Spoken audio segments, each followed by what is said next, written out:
Meal planning for weight loss on a budget. Let's talk about how to do it. Hello and welcome to Amanda Widener Wellness. My name's Amanda. I'm so excited to have you here. On this channel, we talk about all things weight loss, weight management, tools like GLP-1s, fitness, nutrition, and everything in between.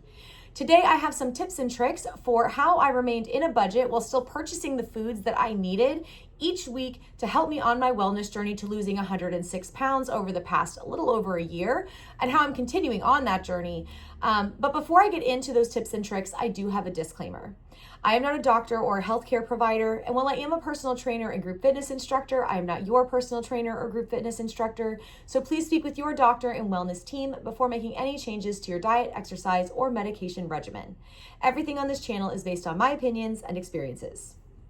So let's talk about some of the changes that I made for planning all my meals for the week in order to help me afford this wellness journey.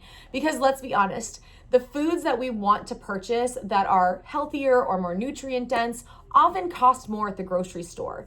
And when I started out on my journey, the thought of buying more chicken, more turkey, more protein, as well as fresh fruits and vegetables had my head spinning about how that was going to impact our monthly food budget. I knew it would increase, and I am a mother of 2 children. They're very active. They're in a lot of sports and activities. Our family has a budget. And so I didn't want that to get out of control while we're trying to afford our lifestyle just because I decided to make a change. And while I understand you can't put a price on wellness and health, it is still very difficult to make that decision as a single person that impacts a whole family, right? To do something that would increase the monthly budget so much. And partway through my journey, I added in the use of a GLP-1. And let's be honest, even with compounding, that is a big hit to your monthly budget. And so because I had those extra expenses, it was really important for me to try to reduce my food bill as much as I could. And along the way, I've actually it kind of inspired my children in a way. They used to be very picky eaters. They would only eat like chicken nuggets and pizza and mac and cheese. But they've seen me bringing in these other foods and they've been more willing to try them. So as I've gotten my wellness journey on track, it's inspired my children to try new things. And that's actually led to making my meal planning so much easier, because before I would have to plan everyone's breakfast, lunch, dinner, snacks as individuals and then find a way to make that fit in the budget. And now we're planning a lot of meals together as a family. And so that means less planning that I have to do. But I digress. Let's dive into these tips and tricks. Hopefully you find some of them helpful. Take the ones you like, leave the ones you don't. But these are all things that I've learned, either things that I started early on in my journey or that I've picked up along the way. And they are things that I still do to this day to help with our monthly budget so that I can afford the food that I need to maintain my weight loss, continue being in a calorie deficit, but also do things like teach my fitness classes and gain muscle mass, which is a goal of mine in 2026. I've been working really hard on that the last few months. If you follow me on social media, you'll probably see that I've had a big increase in muscle mass the last few months, and I plan to continue that going into next year. So how do I do that on a budget? Let's talk about it.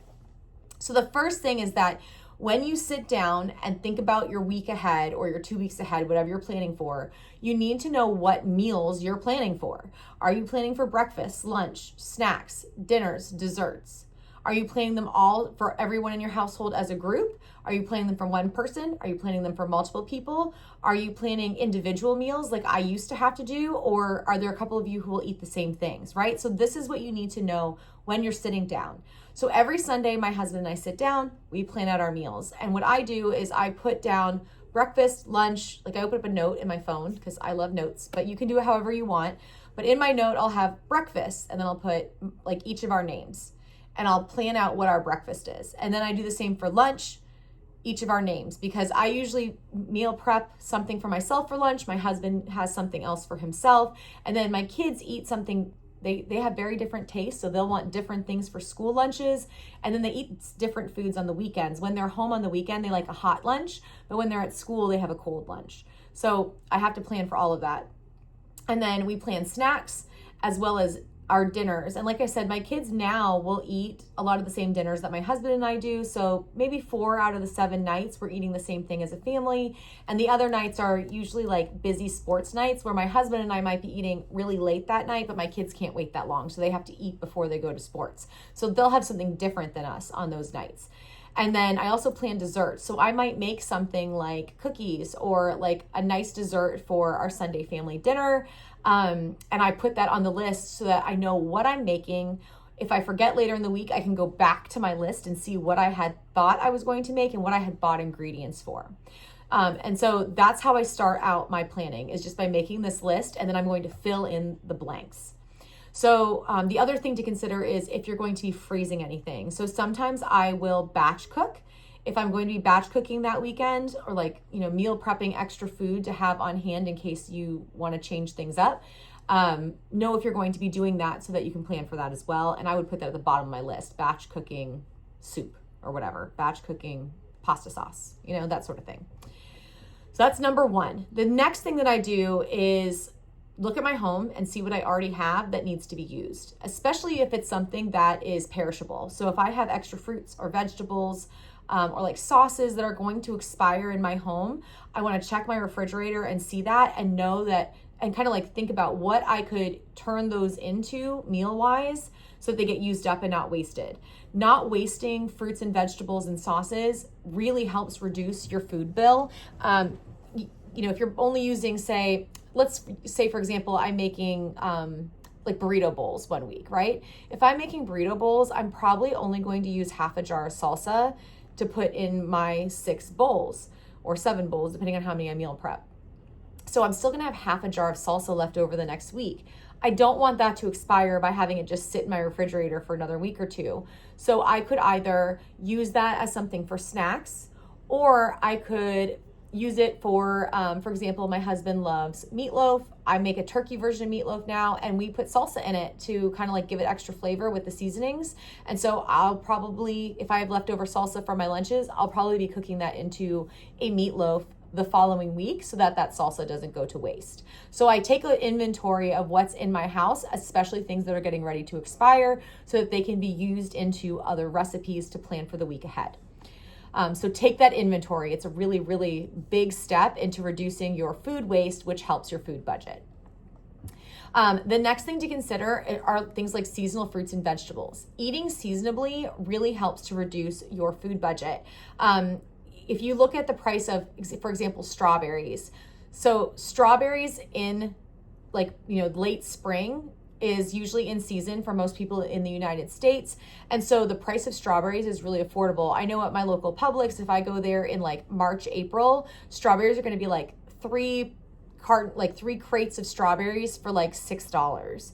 But if I go there now in January, they're asking $5 or $6 for a single crate, which is crazy to me. I get them at other places where I can get a double size crate, like the full big one, for less than half that price. But that's one of my other tips. So we'll get into that in a minute. But think about buying things seasonably. So right now in January, I'm probably not going to be buying strawberries at my local Publix if that's where I'm going shopping. But I might buy something like bananas, which are always on sale, or apples are still very much in this part of the country considered like a seasonable item because they're peak season in the fall, and there's still many that are coming in freshly shipped from areas in this country or this side of the country. So I can go get apples at a really affordable price right now.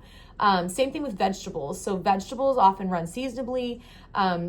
Things like leafy greens are going to be on a much better discount price in the spring and summer. And then things like squash and zucchini and that sort of thing are going to usually be at a better price in the fall and winter. So shopping that way is going to help you reduce your food bill because you're not paying $4 for something when you could be just changing what you're making a little bit to be a more seasonable item. And you're going to significantly cut how much you're paying per item that you're buying at the grocery store. Other things that you could think about for shopping seasonably, farmers markets and co-ops often have these things that you can buy into where you get like a basket of seasonable items from your local farmer or your local co-op grocery store, and they're going to be seasonable fruits and vegetable items. You never know what you're going to get, so if you're really picky, this may not be a good option for you. But if you're adventurous with your palate, this could be a great way to save money and eat seasonably, and you don't even have to think about what fruits and vegetables you're going to get because once it's delivered, then you will plan your meals based around what came in the crate that week. So that kind of helps make things interesting too. Also, if something's in season that you know you really like, buy it when it's in season and freeze it if you have the room for it. So for example, if you're like me and you love strawberries, but you don't want to overpay when they're not in season, you can buy an extra crate here and there, put them in the gallon Ziploc bag, suck all the air out of it, and toss it flat in a freezer, and then you can take them out as time comes. Sometimes frozen berries can get a little mushy, but I tend to put them in things like Greek yogurt and that sort of thing, so I don't mind the texture if they're not super plump. But if you need the texture, then you might want to just take advantage of one of the other suggestions I have later in this list for getting things like berries when they're out of season. But shopping seasonably is a great way to reduce your food bill. The next thing that I think about is considering store sales and price comparing. So by shopping at stores like Aldi or Lidl or Food Lion, Walmart, whichever ones you prefer, those are usually discounted grocery items. And if you're buying the store brand of items that are like shelf stable, that sort of thing, milks and cheeses and meats, you're really going to be able to save on those like basics that you're bringing into your home by shopping at those stores. Often they also have additional sales on top of that, and you can find them online or in like grocery flyers if you want to subscribe to them. So like, for example, Food Lion sends a newsletter out with their weekly sales. Stores like Publix and Harris Teeter, if you're in this part of the country, also have weekly sales. And if you're willing to give out your address and phone number, you can sign up for like their savings card or like your phone number that you plug in at the register. And if you go to their website and create an account, you can also like skim through it and see what sales they have, and you can like make note of those sales. And when you get to the register, you put your phone number in and it reduces the price of your food bill at the register. Harris Teeter, for example, also does like if you sign up for that, you can save at the gas pump. And so like if I'm putting in my code every time I shop, I get points off that reduces my cost of gas. So those are all things to consider that can help you with your budget that way. You can also price compare. So if you know that your local store usually has this item at this price, just look through those sales ads and see like, is Costco having a sale on it? Or could I get more for the same price there? Or does Aldi have a sale on this item this week? Aldi sometimes has name brand items in their store one week and won't have it the next. So that's definitely something to consider as well. If you're really set in a certain item and a certain brand, that may not be the store for you. But if you're a little bit more adventurous with what brand it is and you're okay with just getting a great deal, Aldi's a great store. I'm not sponsored by any of these companies, by the way. This is actually the way that I shop. I go to Publix for a lot of my like produce and my meats, and also Harris Teeter. And if I need any shelf-stable gluten-free items, I will often get them there. And then we get a lot of our shelf-stable items at, like our regular shelf-stable items at Walmart, because that's where we found the best deal. But we also have shopped at Aldi and Costco and Sam's Club.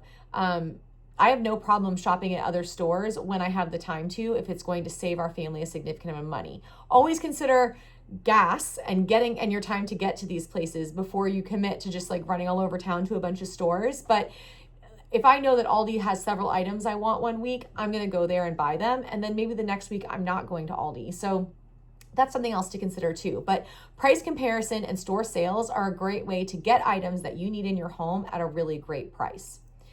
The next thing to consider is how many portions you're going to need per meal. So for example, my family of 4, if I'm making a dinner that we're all going to eat, are we going to eat it for one night or are we going to eat it for 2 nights? Is my husband going to eat more than 1 serving of chicken, or is he going to eat 1 serving and I'm going to eat a serving and each of my kids are going to eat a serving? Or am I going to eat half a serving and my daughter's going to eat half a serving? And a lot of times that depends on what other items I'm serving with that meal. So just have a pretty good idea of what each person in your family needs to eat for each portion, and then how many nights you want that meal to last. So if it's, for example, if my husband, myself, and my 2 children are each going to eat 3 ounces of chicken, and we're going to eat it for 2 nights, then I need 24 ounces of chicken for that one meal that's going to last 2 nights. So just that way it's going to help you with your math and figuring out how much you actually need so you're not wasting extra, and also how much you could buy if you're buying it in bulk. You don't want to not have enough, and you also don't want to overbuy and then forget that you bought that item down the road. So kind of figure out what portions you need for each meal. Then The other thing that you're going to want to consider is ingredients that you can use. And this can help you with planning what meals you're making. So like if you have a bunch of eggs in the house, or like eggs can be affordable, sometimes they're not, but eggs are generally an affordable food item. So if you're thinking about what can I make with eggs for breakfast, that could be your first thing, right? We're gonna buy eggs. What can I make with eggs? Or we already have turkey sausage in the house. What can we make with turkey sausage? Right? So list out the ingredients that you think you're going to need, and that can help you plan each meal for your week or 2 weeks or whatever you're planning for. And use more affordable options. Think about things like eggs that are usually more affordable, or beans, or legumes, or potatoes. Don't be afraid of potatoes. Sweet potatoes and regular potatoes are amazing foods. They are incredibly satiating. In fact, regular russet potatoes are the most satiating food that exists, and they are relatively lower in calorie than people think. So if you are somebody who likes to eat more, but you need to feel full faster so you're not over consuming calories, a potato is a great food. It is a fantastic diet food, and that is from my dietitian. That is not just from me, but I agree with it. I love a good potato. You put toppings on it, or you serve it next to something. Eat your protein first, then hit the potato, and you're going to be very full and satisfied, and it will be a much more affordable meal. So things like beans, legumes, potatoes, oats. Oats are a great option. You can even blend oats up and use them for baking in. Oats are very satiating as well. Also frozen or canned vegetables. Don't be afraid of frozen or canned vegetables. They tend to be more affordable than fresh produce that will expire in your refrigerator, and they last longer. So they have just as many nutrients, especially frozen vegetables these days. They're usually flash frozen, so there's not a ton of additives in them. So they're just as good and nutrient dense for you as the fresh option, but they're gonna last longer, and you don't have to worry about, oh man, I don't need these for like 6 days. I don't want it to go bad in my fridge, right? So think about those. Also like frozen fruit, that sort of thing. So if you're okay with frozen fruit, and that could be a much better option for you than trying to buy a bunch of fresh fruit that might rot in your refrigerator before you eat it.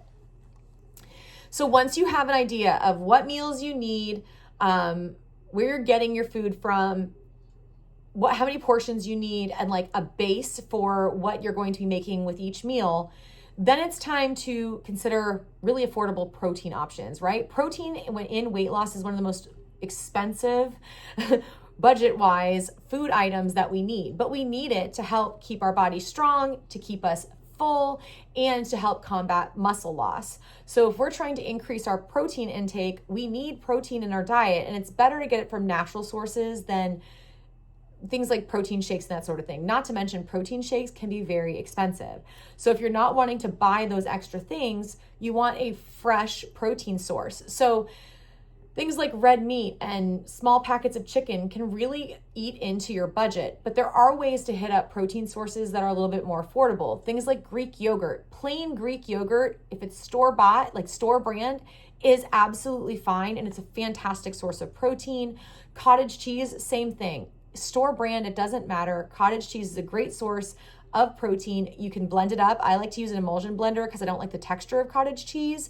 But if I blend it up with like the hand emulsion blender, it's the texture of yogurt, and I can add stuff in there and I don't even really notice the difference. So cottage cheese is great. Lentils, fantastic source of protein, and they're very affordable. You can get dried lentils just like you get dried beans, and then soak them and use them later. And it's a super affordable way to add extra into your diet plan without adding a ton to your monthly budget. Also, things like ground chicken and ground turkey are much more affordable than like red meats or stew meats or steaks or fish, that sort of thing. So if you're looking for a really affordable lean protein source, ground turkey and ground chicken is usually a great option. Extra tip. My husband and I have noticed we love to get ground turkey. We use that a lot. If we buy a pack of 1 pound ground turkey, it is actually cheaper per pound than buying the 3 pound pack of ground turkey at almost every store we've looked at. So double check those prices per pound and make sure you're getting the best deal on that as well. Also, like a whole chicken, fantastic deal. If you buy a whole chicken, you can get a lot of meat off of it. Whole frozen chickens are only like a couple dollars per pound. They're cheaper than buying it already, like chicken breasts or chicken thighs. And then you can also, like, once you cook it and get all the meat off of it, you can take the carcass and repurpose that later for like chicken broth and that sort of thing. So you can get a lot out of a whole chicken, and it's more affordable than buying it already like butcher prepared for you.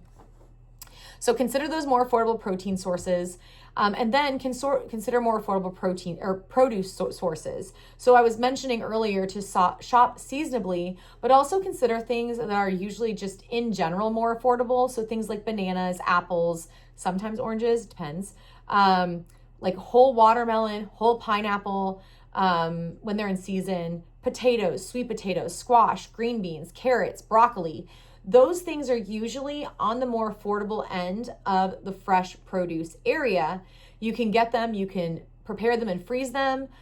The biggest advice I have for this, or at least from the produce section, is to, as often as you can, buy it not already prepared. I know that it can seem like a pain to get groceries home and then have to like wash them and cut them and all that stuff, but it's going to save you a lot of money over the course of the year to do that. An onion on its own, like a white onion at my grocery store, is about $1.25 for a very large white onion. If I were to buy the equivalent of half of that white onion already prepared in the produce section, like in a box, it is more than triple that price.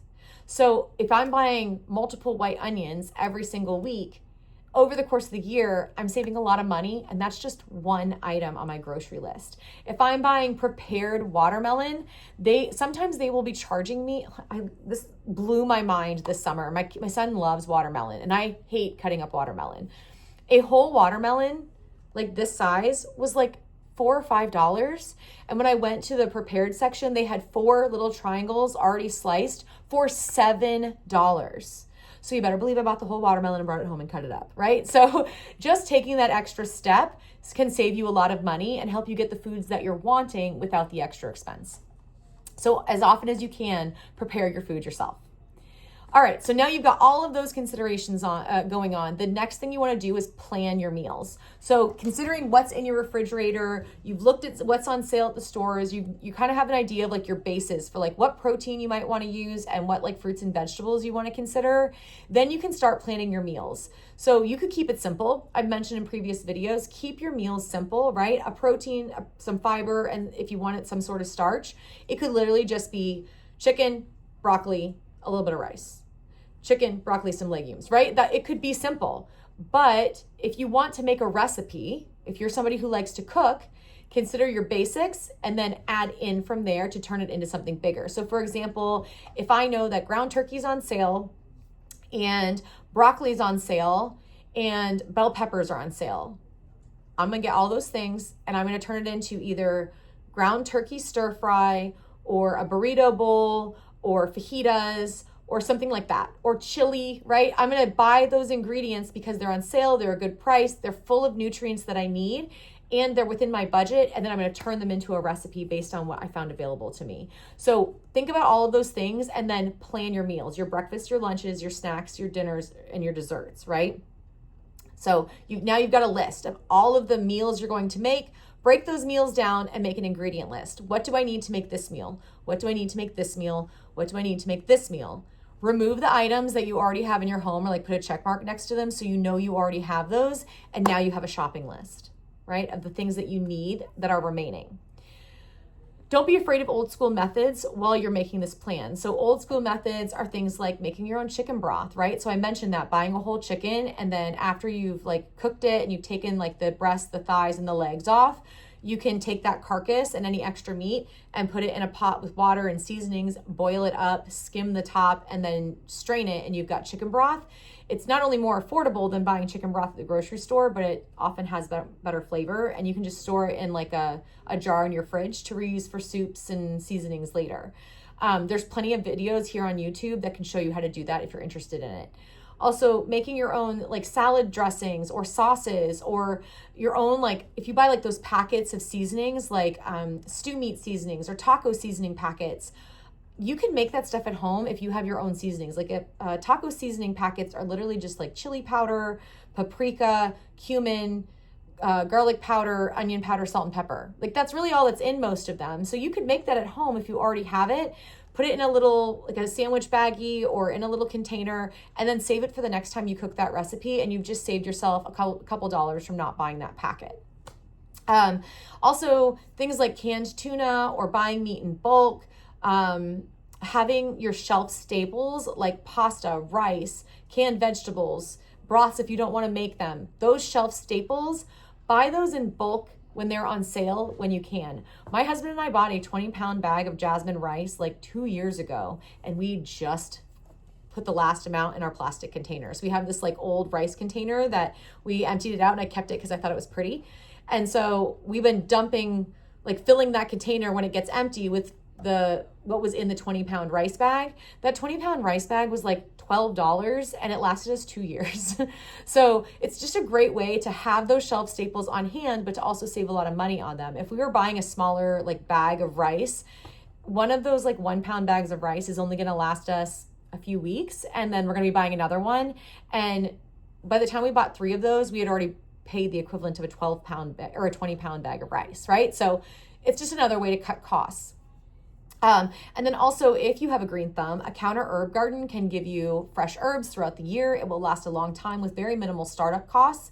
But if you don't have a green thumb, I like to garden, but I'm not very good at it. I like to buy like the larger things of dried herbs, and I usually get it from Walmart or Aldi, and then I just keep those on hand. Those seasonings are much more affordable at those stores than at others. And then if you like to bake, baking things at home like bread or muffins or desserts is also going to save you a lot of money. So I would much rather bake a batch of cookies on Sunday for my kids to have for dessert or like as a treat at school, if they want to have a treat at school, than buy like a pack of Chips Ahoy, right? And it's also going to save us a lot of money in the long run. It does take time. Not everyone likes to bake, but it's something to consider. All right. Also, only buy what you can freeze, cook, or is shelf stable for about 3 to 4 days.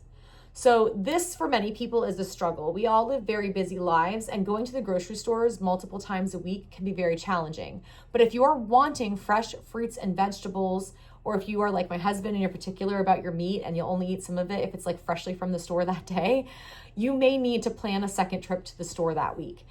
So what we usually do is I plan on Sunday, I go to the grocery store, I get as much as I can that is shelf stable or that I'm going to cook or that is good for the next 3 to 4 days. And then later in the week on like Wednesday or Thursday, I will make another quick run to the grocery store just to get a few more odds and errands, like odd things, like if we're out of strawberries or if I need some more like fresh vegetables for some recipes I have. But I'm getting very limited things when I go in for that second grocery run. It's literally just for the things I couldn't get on Sunday, and I stick to that list. But what that does is it prevents food from rotting in the refrigerator and then needing to be replaced. I don't want to go buy, 4 bell peppers at the expense that they are, because bell peppers are expensive and I love them. I don't want to buy a week's worth of bell peppers and then on Thursday I go to cook some and they're all like soft and rotten, right? So I would rather get some on Sunday, cook what I can, and then on Wednesday or Thursday when I'm ready for the next recipe, I can go get them fresh from the grocery store with a quick stop there.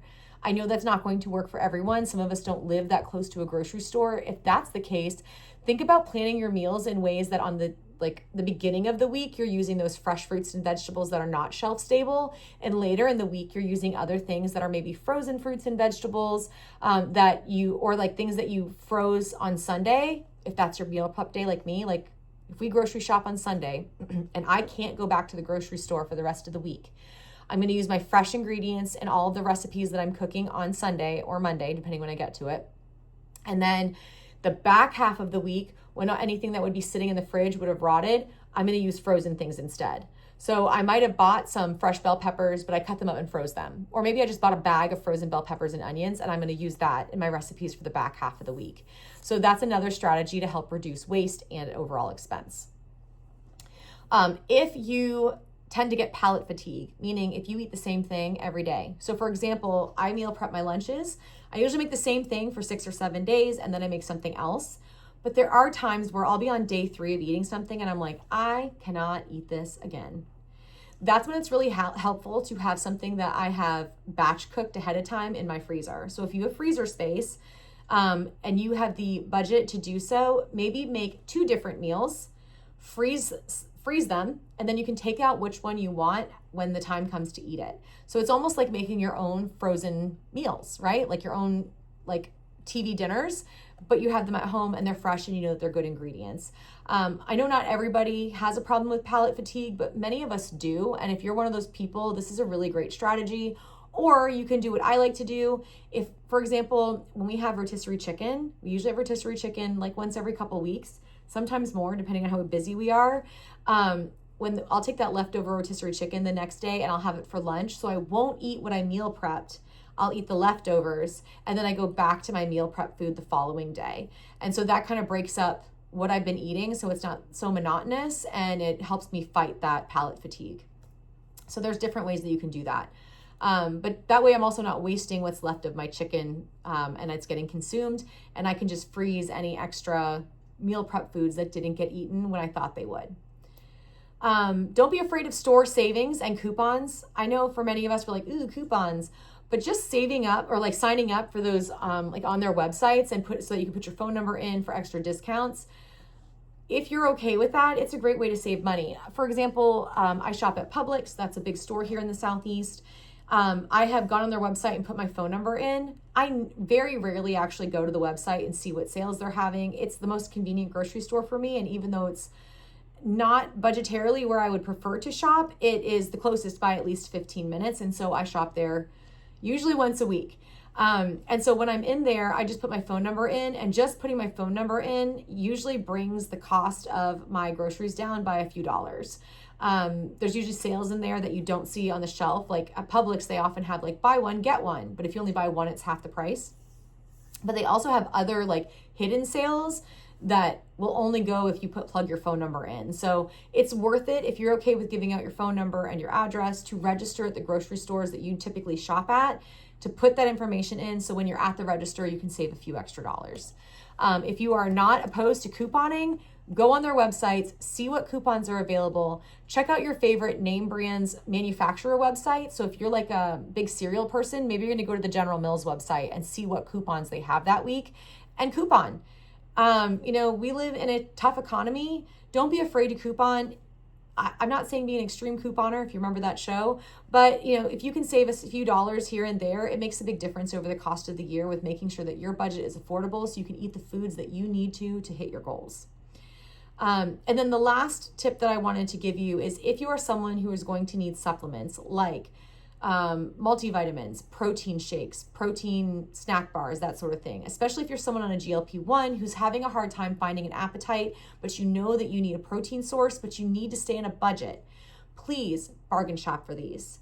Going to the regular grocery store can really add up. So for example, I just said I shop at Publix a lot. At that grocery store, my protein shakes are only available in a 4-pack, and it's $12 for 4 shakes, which is crazy. That's $3 a shake.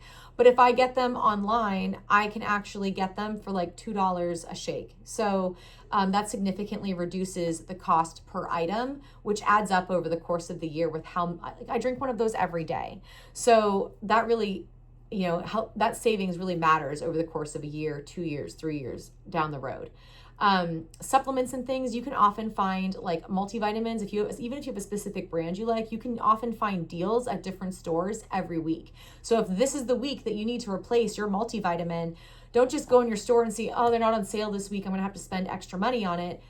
Do some comparison shopping and see, because they might be on sale at a different store. Oftentimes Aldi has items. Target runs a lot of sales on their supplements and multivitamins and like protein shakes and all that stuff, but it's not every week. So it's worth checking out to see if it's a week they're on sale. Amazon will often have these items on sale, which is great. Definitely worth checking out. Walmart, CVS, and Walgreens both often have these things on sale, and then they'll go weeks without them on sale. But sometimes their sales are better than the most affordable option. So it's worth just doing a quick price comparison, especially when you're talking about these more expensive items like multivitamins and supplements and protein shakes and bars. So definitely something to consider when you are buying your groceries for the week. All right, that's it. I know it was a very long list, but I found all of these things really helpful while I've been on my journey to losing 106 pounds and counting. Hopefully you find some of them helpful and you can find a way to fit the nutrition that you want and that you need to continue on in your wellness journey through these tips and tricks, or any that you have of your own. So if there's something that you found that's really, really helped you with your budget along the way, or that you've done in the past, even if you haven't already been on your wellness journey, that might help you or somebody else on their journey, please put that in the comments. I love to see that sort of sharing happen. You know, we all learn the best from learning from each other, so please don't hesitate to put it down there. It helps everyone viewing to learn and grow, and just make sure that we're being as successful as we can on our path to wellness. All right, enough jibber jabber from me. I appreciate you so much. I hope that if you haven't already, you will like and subscribe, and I will catch you on my next video. Bye-bye.